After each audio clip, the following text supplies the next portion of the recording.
Okay, now we're on to the practical application section of the balance module. So number one, you want to take some time to just define what balance means to you.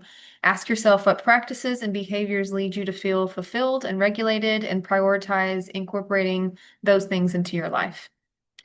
Number two, if you are unable to engage in a wellness practice due to life getting in the way, there is no need to overcompensate. We do not need to strive for perfection, but to just do the best that we can each day and be proud of ourselves for that. For example, if you have a movement routine and you don't feel well one day and you skip it, that does not mean that you have to do extra movement the next day to make up for it if you don't want to. Just gently return to your practices when you're able. Number three, ask yourself, do you struggle with perfectionism? And if so, in what ways? Yes, yes, with many exclamation marks. I struggle with perfectionism bad. I'm better about it now than I used to be, but it's still rough.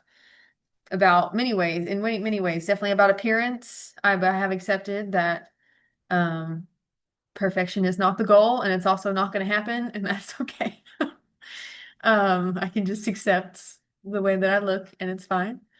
Um, and also definitely have it about like just projects and tasks, which stemmed, when I was in school, I was obsessed with making straight A's to my detriment. And do you know who cares now? Do you know?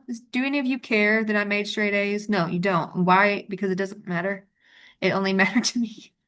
Obviously, if you're in school, do the best you can, right? Like the point is to learn the material, obviously, hopefully pass the class.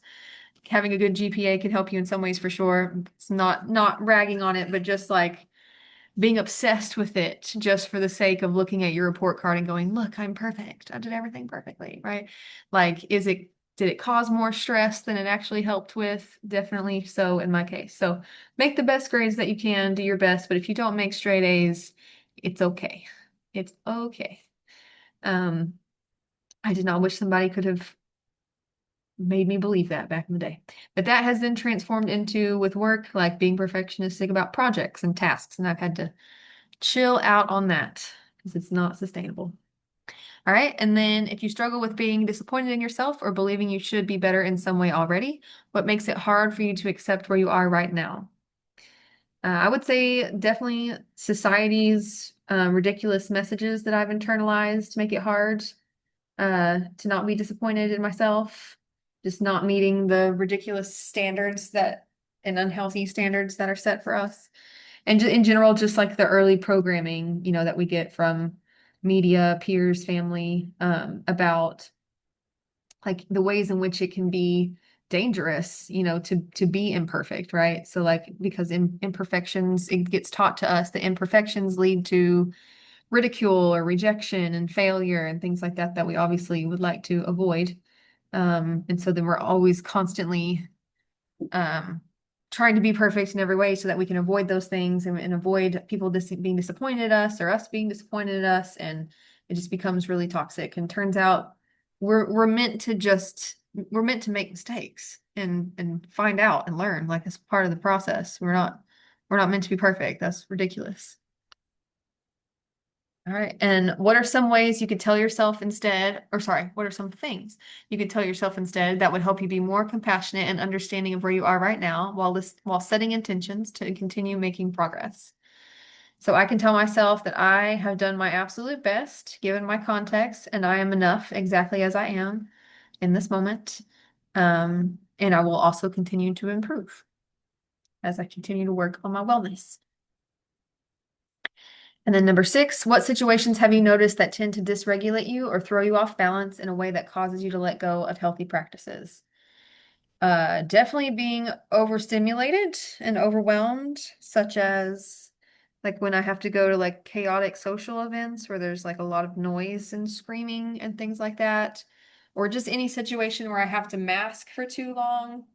Everybody masks, to a certain degree, or most, no, I shouldn't say everybody, most people to a certain degree, but if you are neurodivergent, if you're autistic or have ADHD or other things, masking is a big part of our lives. It's how we survive. Well, those of us who do mask, it's how we survive. And it is also incredibly exhausting to be. It's basically like being you're to some degree you're acting, and like but the camera is always rolling and you have to make sure nobody knows that you're acting. And so there's not like a camera crew that like everybody's in on it and they know what's going on. Like you have to make sure that you're giving an Oscar winning performance at all moments and you're aware of what your face is doing and what your body's doing and the thoughts that you're thinking, and is it okay for this to say them out loud and in that way, and in what tone, and how much eye contact should I make, and how like what it's just a lot. And having to do that for too long is a lot on the nervous system. It's very exhausting. So um and then also just anytime that I feel like off my schedule, my routines, or feeling like I'm behind on things, like things are not where they need to be, that will definitely throw me, or I think they need to be, that will throw me off balance and make me really stressed out. And then it's hard to like, engage in healthy practices instead of unhealthy behaviors. So when these situations occur, what could you tell yourself to help you gently return to healthy practices when you are able? I can remind myself that I'm just stressed and overstimulated, and I obviously want comfort to deal with that uncomfortable experience in my body and mind. Um, and it's understandable that I would want that comfort, but even if it's from something that maybe isn't the best for me, but instead of engaging in that, I can just take a few minutes to pause and go outside, go for a walk, do some deep breathing, listen to some music, like regulate a little bit, regulate my nervous system before I engage impulsively in unhealthy behaviors. Because usually when we can regulate ourselves and kind of, you know, get the improve the overwhelm or improve the overstimulation, then we're able to make a little bit of space within ourselves to make better choices. So we don't gravitate towards the usual habits that maybe aren't the best for us. All right. And then as usual, there is a note section if you have any other thoughts you want to jot down.